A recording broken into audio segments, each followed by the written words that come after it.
All right, Wolfpack, happy Friday. You made it. This was a pretty brutal week. I feel like I say this every Friday, that it was an intense week, but every week just keeps getting a little more intense. So I hope you guys are enjoying this. We're going to finish off Friday with the exact same squat, clean, and jerk EMOM from last week. I actually added 15 seconds per interval. I wanted people to have a little bit more time to actually focus and slow down and focus on the clean and jerk.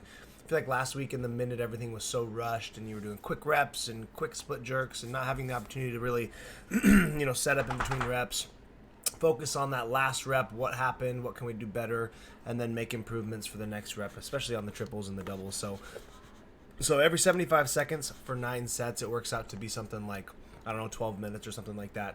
We're still going to do, 3 singles, the first 3 rounds, 3 doubles, and then just 1 single every 75 seconds. So hopefully, again, we have a little bit more time. You can be a little bit more monotonous about maybe your setup or maybe focusing on, that last rep, I didn't quite extend my hips as much as I needed to on the clean, or maybe the jerk was a little wonky. You can actually analyze what went on and then put it into play and make the next rep better. So hopefully that little extra time allows for that. But again, this is a very challenging movement to get done in this short period of time. Minimal rest.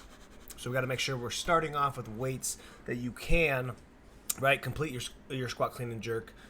Drop it as you're resetting, go through the mental images of that lift and then putting into play what we want to do on the next one. So you probably can actually just match your reps from, excuse me, you can probably just match your reps from last week's or match your weights from last week.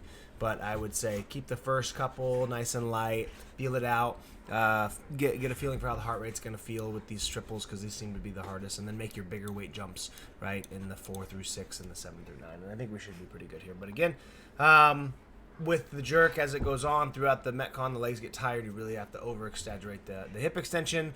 Make sure that you have a wide enough stance. We see people in CrossFit, their feet get a little bit too narrow, and when they dip, their knees go forward, their chest goes forward, then that barbell goes out in front, and we chase heavier loads. So widen the feet, Keep the elbows up. When you dip, make sure that chest goes straight up and straight down, elevates that barbell vertical, and then you can just focus on moving your feet right underneath you into a good split jerk position. So dogs are going crazy. Okay, and then I also spiced up part B a little bit, just the deadlift weight. If you looked at it earlier this week, I had it a little bit lighter, but I wanted this to be an opportunity since it's really nothing other than just a minute of deadlift reps to have the opportunity to go a little bit heavier than we normally would if we were cycling this in a Metcon.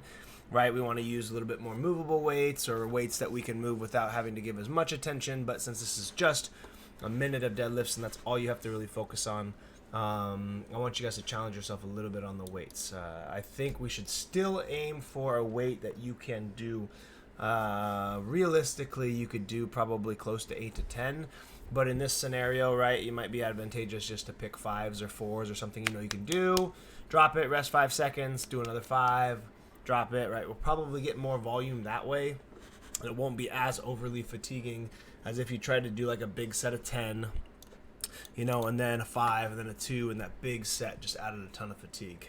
Okay, because I did reduce this to 30 seconds so that I could add more rest time at the end, and we can still get the classes out on time. So challenge yourself on the deadlifts. Make sure we're still lifting with good form. Back angle is straight. We're using that touch and go reflex. As soon as the bar hits the ground, we're able to spring up, and it should still be, like I said, a relatively movable weight for probably 5 reps pretty consistently across the board. Okay, same thing with the bench press.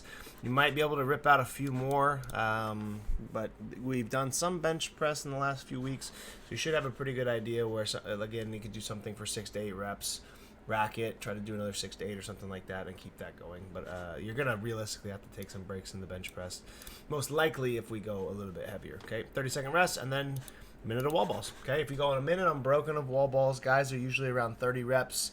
Ladies can usually be 32 to 34 reps, so that kind of gives you a gauge. If you were to try to go unbroken, that's how many reps you would probably getting. But make sure we use a ball weight that we can do this in 1 to 2 sets. We shouldn't really have to be breaking up the 60 seconds of wall balls into 3 sets. So pick a ball weight that you can hold on to for the whole minute, or break it up twice and get some good reps. 2-minute rest. and then we'll do it again. Okay, pretty simple day. I hope you guys enjoy the extra time on the EMOM, and we can focus on the movement a little bit more.